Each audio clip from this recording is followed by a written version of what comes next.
আসসালামু আলাইকুম dear students, আশা করি সবাই ভালো আছে এবং সুস্থ আছো। আমরা প্রোনাউনের যে ক্লাসগুলো করতেছিলাম, প্রোনাউনের ক্লাসের একটা পর্যায়ে এসে তোমরা একটা জিনিস দেখতে পাবে যেখানে হু এবং হু এভার নিয়ে একটা ভালো রকমের কনফিউশন আছে, আবার অপরদিকে হোম এবং হোম এভার নিয়ে একটা ভালো রকমের কনফিউশন আছে। সো এই কনফিউশনটা আমরা আজকে দূর করব। মূলত হু এবং হু এভার এই দুইটাকে এই দুইটা সাবজেক্টের কাজ করে, অর্থাৎ এটা সাবজেক্টিভ ফর্ম। কোন ফর্ম? Subjective form. এবং হোম এভার এইটা হচ্ছে অবজেক্টিভ ফর্ম। কোন ফর্ম? Objective form. এখন হু কখন বসে এতটুকু যদি আমরা দেখি, তাহলে তুমি দেখো, লক্ষ্য করো যে no I know the man. I know the man, আমি মানুষটাকে চিনি। Who has done the job. Who has done the job. এখন একটা জিনিস লক্ষ্য করো, এখানে যে দ্য ম্যানের কথা বলা আছে না, এর যে হু আছে না, এই হুটা হচ্ছে আমার রিলেটিভ প্রোনাউন, এবং রিলেটিভ প্রোনাউনের পূর্বে যদি কখনো অ্যান্টিসিডেন্ট থাকে, অ্যান্টি মানে পূর্বে, আমি আবারও লিখে দিতেছি, অ্যান্টি মানে হচ্ছে হলো পূর্বে, এবং সিডেন্ট শব্দের অর্থ হচ্ছে হলো সিডেন্ট। সিডেন্ট শব্দের অর্থ হচ্ছে অবস্থান।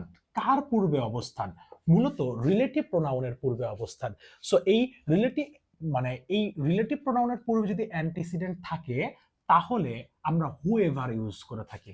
Just the same way home কখন ইউজ করে থাকি, যে আবার হোম ব্যবহার করে থাকি অ্যাকচুয়ালি অবজেক্টের ক্ষেত্রে। তুমি দেখো, আমরা হিয়ের অবজেক্টিভ ফর্ম কি? হিম। দের অবজেক্টিভ ফর্ম কি? দেম। অ্যান্ড হুয়ের অবজেক্টিভ ফর্ম কি?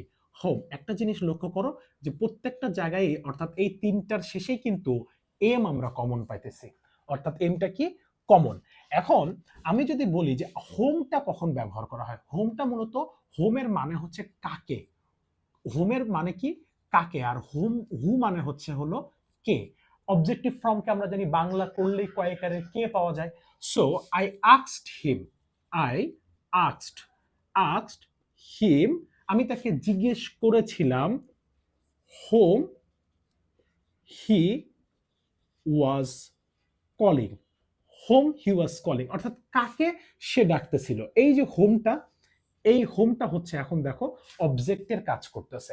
একটা ছোট্ট সূত্র একটু মাথায় রেখো, কিন্তু এইটা যে সবসময় কাজে লাগবে ব্যাপারটা এমন না। মানে হু প্লাস হচ্ছে মোস্ট অফ দ্য টাইম, আমার কথাটা দেখো, মোস্ট অফ দ্য টাইম, অধিকাংশ সময় হু এর পরে ভার্ভ থাকে। কি থাকে? ভার্ভ থাকে। কিন্তু হোমের পরে তারপরে আগে থাকে সাবজেক্ট, তারপরে হচ্ছে ভার্ভ। আগে থাকে সাবজেক্ট এবং তারপরে কি? ভার্ভ। এই সাবজেক্ট এবং ভার্ভ, এইটা মানে আমরা সচরাচর দেখে থাকি। কিন্তু অনেক সময় এরকম থাকতে পারে যে এখানে হোম ব্যবহার করছে, অর্থাৎ অনেক সময় বাক্যে এই হুয়ের পরে সাবজেক্ট প্লাস ভার্ব ব্যবহার করার পরে, অর্থাৎ এই এতটুকু অংশকে আমরা একটা ক্লজ হিসাবে দেখায়, এর পরে আবার হচ্ছে হলো কি, আরেকটা ভার্ব ব্যবহার করতে পারি। এতটুকু মনে রাখো। আমি এক্সাম্পল দিতেছি। এক্সাম্পলটা এখনই দিয়ে দিই, যে I know the man. I know the man, he is I know the man who I বা he thinks I know the man he thinks is my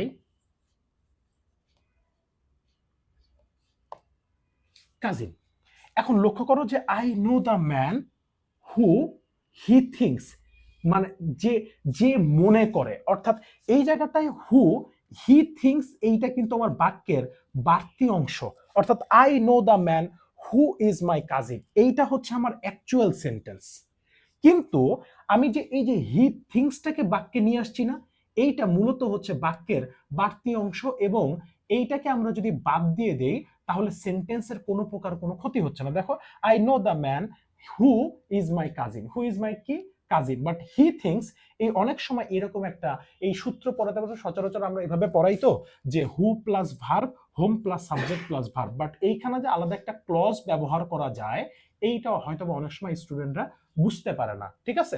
so এখন থেকে মাথায় রেখো যে এরকম যদি হয়, I know the man who he thinks, যে সে মনে করে, সে মনে করলেও মানে আমরা কাজিন, সে না মনে করলেও আমরা কাজিন। সো এই ক্ষেত্রে আমাদের এইটা হচ্ছে হলো সাবজেক্ট প্লাস ভার্ব, এতটুকু আমার বাড়তি অংশ। তোমার ফোকাস করতে হবে যে এই আয়ের ভার্ব হচ্ছে নো, তাইলে হু এর ভার্ব কে? হু এর ভার্ব হচ্ছে ইজ। কেমন? এইটা গেল হচ্ছে হলো হু এভারের ব্যবহার, অর্থাৎ হু এবং হু এবং হোমের ব্যবহার। এখন থাকলো যে হোম এবং হোম এভার। মাথায় রাখো হোম এভার শব্দটাই হচ্ছে আনকাউন্টেবল, এভার শব্দটাই হচ্ছে হলো অনির্দিষ্ট, অনির্দিষ্ট, অনির্দিষ্ট। এভার শব্দটাই কি? অনির্দিষ্ট। যেমন আমি যদি বলি যে I don't know, I don't know, I don't know, আমি জানি না, whoever, whoever will do the job, কে কাজটা করবে, কে কাজটা করবে। এখানে whoever কেন ব্যবহার করলাম?